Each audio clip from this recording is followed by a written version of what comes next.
Actually, I have a question for the room. Who here has dealt with like family pressures, family situations where you were expected to accomplish, etc.? Anybody? Mostly everybody. Okay. So, So it sounds like your situation is like you have a lot of that going on, and in the face of that, you had to make a different decision that was better for you. Do you have any advice for people who have to come face to face with that challenge? Maybe disapproval of the ones you love the most, right? I love that. What I found that was so powerful is that as I got out of that space, out of that toxic environment, I began to thrive. My anxiety levels began to really go down, my depression started to fade away, and I became successful. But in my own lane, in my own world, in my own environment, that even those that put the pressure on me with, as I said, a very strong father, very strong, uncles and family, they saw the success begin to happen. And that's the thing, when you become your best version of yourself, even your naysayers, even the people that did put the pressure on you, will begin to see your light, begin to see you shine, begin to see you thrive. And that's what happened with me, to the point where my dad and my uncles, they started to look at me, wait, Randall's on his way to the United Nations? Randall's in DC doing big... they saw that I was the best me by allowing myself to just be true to myself. And that's powerful. If you can find the best you, who you are, even all of those that have put that pressure on you, they will see you succeed. That was a universal mic drop, right? Thank you so much for that. I appreciate it, and thank you for believing in yourself despite. It's tough to do that, right? To believe in ourselves and take that first step. But people up here have done it. It's really wonderful to see. Okay, so now we're going to move on to Ligaya Sevilla, who's going to talk about high functioning with a mental health condition. Hi everyone, I'm Ligaya Sevilla, and I just want to start by saying that I've had the extreme pleasure of leading these 5 amazing people on this couch. I'm the CalHOPE Team Supervisor, and I just want to first of all say how proud I am of us for how we've come together, as Dawnel always says, a small but mighty team. And we just immediately cared for each other through our empathy for others. And I am just so grateful to have been on this journey with all of you. I'm so proud to be a CalHOPE peer specialist for NAMI. And I'm really grateful to all of you for coming tonight to hear us talk and just share part of our journeys. So just thank you for that. And I love you guys. My story, I do that on the Zoom screen all the time. Yeah, hearts come out when I do that, and I'm the only one that can do it. So. Just like a few of my colleagues have said, I came from a very high-functioning, high-stress, high-pressure family. My dad is a chemical engineer. My mom is a nurse from the Philippines. And I grew up in a half-Asian home where my mother didn't really, even though she was a caregiver, she never really encouraged talking about feelings and mental health. And when I was about 18, I can disclose all of my conditions. I came down with pretty bad generalized anxiety disorder and panic disorder. And it was all performance-based because there was so much pressure on me to just be amazing at school, be amazing at sports, be amazing at everything. I was the only child, too. That didn't help things. But anyway, so when I started to have panic attacks and I started to have anxiety and I went to the doctors and the doctors said to my parents, your daughter has really severe anxiety and panic. She needs to be on medication. I feel like I'm touching on all of your topics. She needs to be on medication now, and you guys need to buy into this and help her. My mom, said, oh no, she doesn't need that. We just need to pray, and she'll be fine. Very religious, Catholic. My dad, chemical engineer, just couldn't logically understand what I was going through.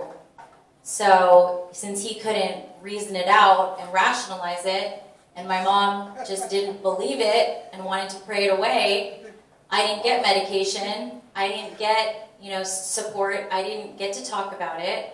I didn't get a therapist. I didn't get anything. I kind of read a book called Help and Hope for Your Nerves by Dr. Claire Weeks, which is an amazing book that was written about 40 years ago and still applies today, I think. And I kind of saw myself out of it in a way, and I had periodic times of very bad anxiety and panic throughout. And this goes into my topic of high functioning with a mental health condition, which I believe we all are, by the way, all of my peers. I worked for 15 years in corporate entertainment, and I had periods of severe anxiety and panic where I just couldn't emote and I couldn't show it. I couldn't talk about it. There was definitely no acknowledgement of mental illness or mental disorders or mental health conditions in my organizations that I worked for. A few of the major studios, I won't name them.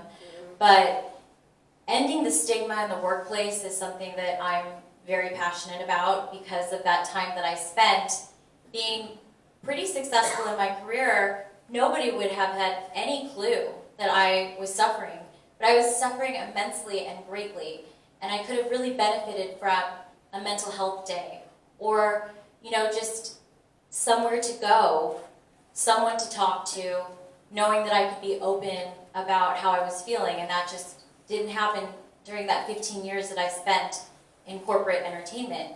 Then you see the picture of my daughter up there.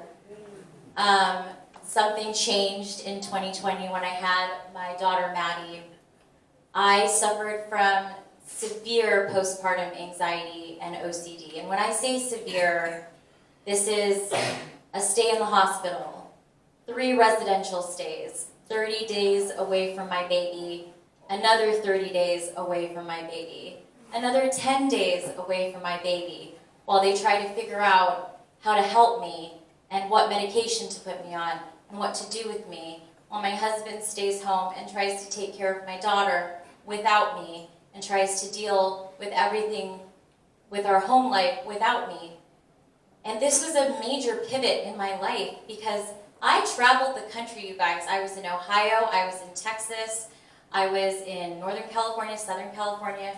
Anywhere that I thought I could get treatment, I went.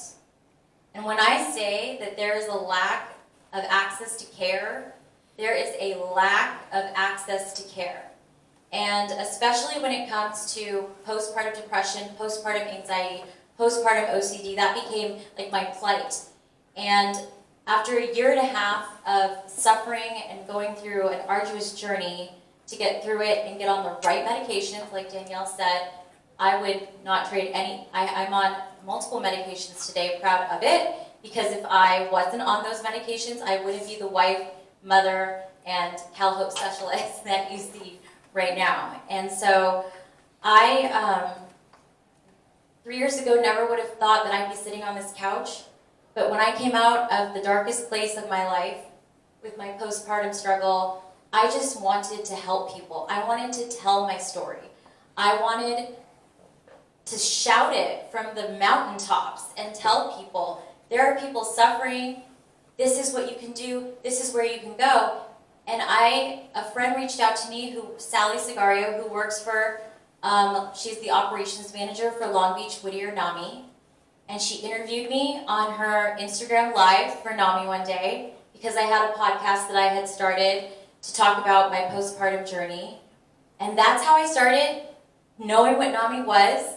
And I started volunteering, and I did a panel discussion on postpartum for NAMI Orange County. I went to the NAMI California conference.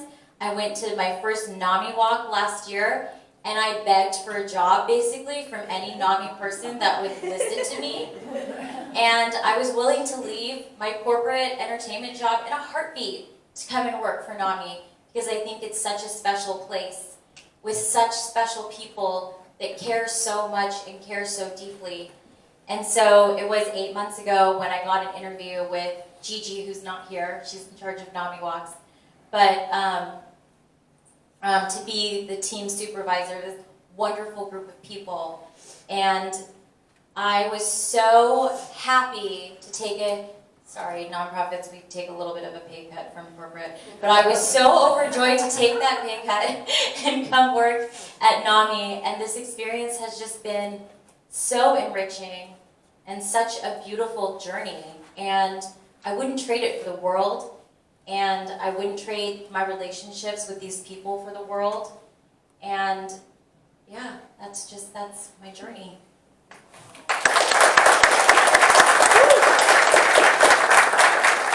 Thank you so much for that. We can tell you're such a sincere, loving person, because did you guys see every single person on our team just turn and just give her hearts and hearts and hearts? So thank you for being a wonderful leader, and thank you for being a great example of what is possible for all of us. So thank you. We'll have more time for questions, but your 8 minutes are up, so next person, yes. All right, so our final speaker is going to speak about breaking down the stigma and offering hope to others. Dawnel DeRubeis. Thank you so much. I hope I still have 8 minutes, even though I'm last. I'll make sure of it. And I do have to say, just a comment to show our love for you. I mean, look at the personalities that Ligaya has to deal with every single day. It's amazing. It's amazing. We're a feisty little bunch. We're a feisty little bunch. Well, hello everyone. I'm Dawnel DeRubeis. First and foremost, I'm a mom and a wife. I've been married 22 years this August. My daughter, I announced the team. My daughter just committed. She'll be going off to Baylor University. My son will be starting high school. We got a whole lot of change happening in my house. But I'm also one of the most proud, I think, up here to say that I get to say I'm a peer support specialist, and that is so incredibly special. I never ever imagined going through all of the years that I silently struggled, that I would actually be in a place where I could not only share my story, but allow my story to uplift others. And that's a common theme that has really shown the last 8 or 9 months that we've been working on this Warmline, is the number of callers that will say, the fact that I just called and talked to somebody who gets me, who understands what I'm going through. Thank you so much. I can tell that you understand what I'm going through. And I want to share that with you because there is incredible power in sharing your story. And I know it can be scary when you get diagnosed, and I'm sorry, my voice, I sound like a frog. I've been sick for the last week. I'm not anymore, don't worry. To allow yourself to become so vulnerable that you share those darkest, deepest parts of your life so that you could try to help somebody else who believes that they are all alone, because that's what I believed.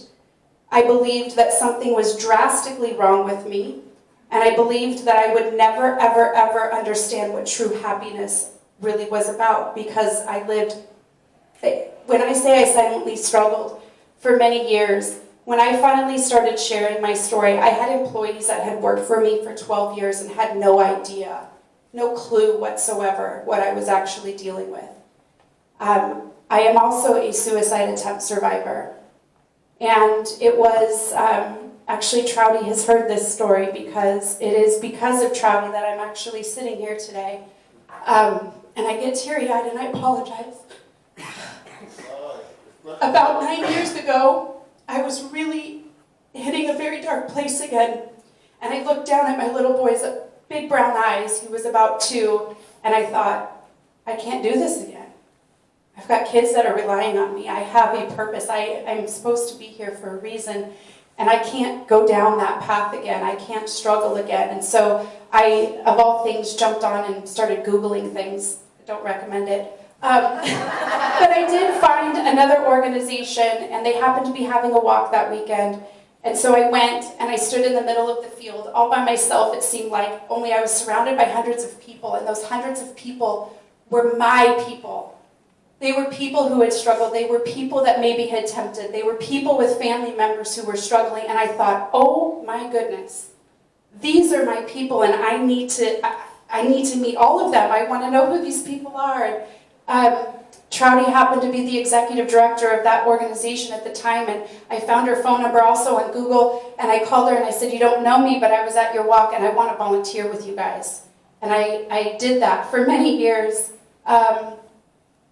And I stepped away for a while, and I thought, that's where I belong. I belong in that space. My story has value, and I want to share that story because I think it's going to impact somebody else. And so I reached back out to Trouty, who is now the executive director of this incredible organization.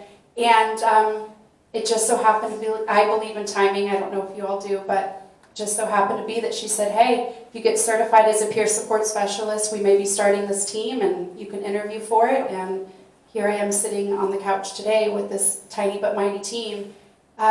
Doing amazing things. And so I just want to encourage you that despite your diagnosis, despite your family member's diagnosis, I encourage you to allow yourself to get to that place where you can be vulnerable, because you have no idea the impact you're going to make on somebody else's life. Even more profound is it's going to become a part of your healing journey. I now tell people I have no shame in my game. I'm not embarrassed by it. My kids were hearing things at a very young age. We are very open in my home, and we talk about mental health, and we talk about the things that people struggle with. So I just encourage you to just embrace it. It's a part of who I am. Yeah, it's how I was made. And I'm just going to deal with it, right? I've got a diagnosis just like anybody else who is diagnosed with a disease or an illness, and we do what we need to do to survive, and that's where we're at. So I just encourage you to know that there is power in sharing your story. And so I know it's scary. It definitely is scary. But do it once, and then just like Ligaya said, you're going to be on the mountains just shouting it. We got you. And you've joined a community of people that understand, that will listen without judgment, and are absolutely some of the most compassionate people you will ever meet in the mental health space here at NAMI. Thank you. Thank you. We have a few more minutes with you Okay. to fill the 8. So, do you have any advice on, how people might get started sharing their stories with others? Like, what are some practical ways that maybe people can kind of warm into it, possibly?